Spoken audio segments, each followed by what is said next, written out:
In the 1930s, inspired by Erwin Schrödinger's influential book, What is Life?, Max Delbruck developed a vision for bacteriophage as a living system simple enough to understand on a fundamental level, even with the rudimentary tools his phage group had available to it.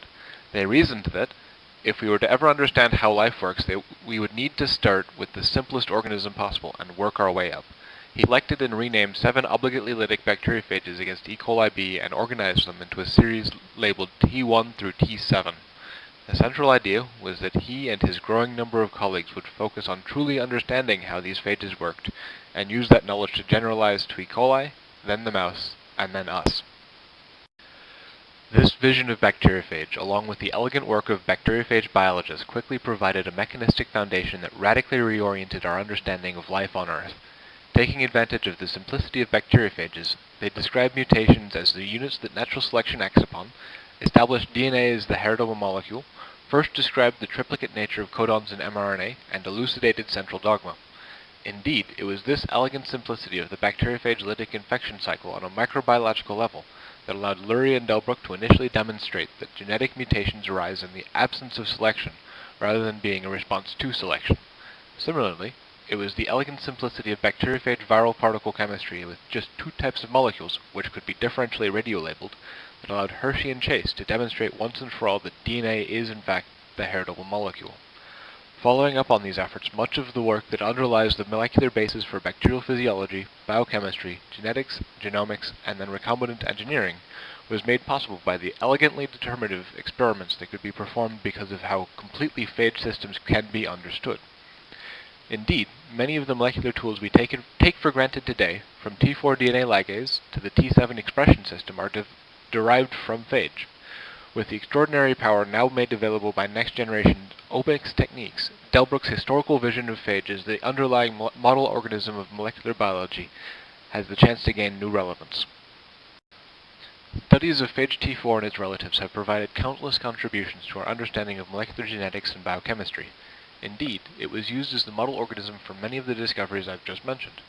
A lot of its value stems from how it completely substitutes hydroxymethylcytosine for cytosine, the C in the 4 letters of the DNA code, and then glucosylates it in such a way as to make its own DNA chemically distinct from its hosts. This chemical distinction allows phage T4 to completely shut off the expression of host genes, ensuring that only phage genes will be expressed. The T7 phage and its relatives are in many ways most notable for the elegant simplicity of their transcriptional scheme, as well as the extraordinary usefulness of the RNA polymerases it uses for it. Upon entering the cell, T7 recruits the host transcriptional apparatus with strong sigma 70 promoters to transcribe early genes, including its own single subunit RNA polymerase, before inactivating the host RNA polymerase. The phage RNA polymerase then transcribes middle-late genes from phage-specific promoters that replicate the phage genome and construct infectious viral particles. The parallel transcriptional scheme that T7 uses to continue expressing its own middle-late genes while shutting off host expression is the hallmark of the autograph RNA subfamily, the source of its name, and now one of the core tools of molecular biology.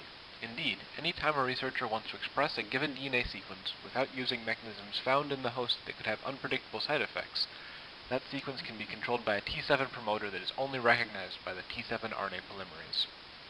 Enterobacteriophage N4 infection progresses by sequentially expressing phage genes using 3 distinct RNA polymerases, including one virion-associated RNA polymerase, the vRNAP, packaged into the capsid alongside its DNA.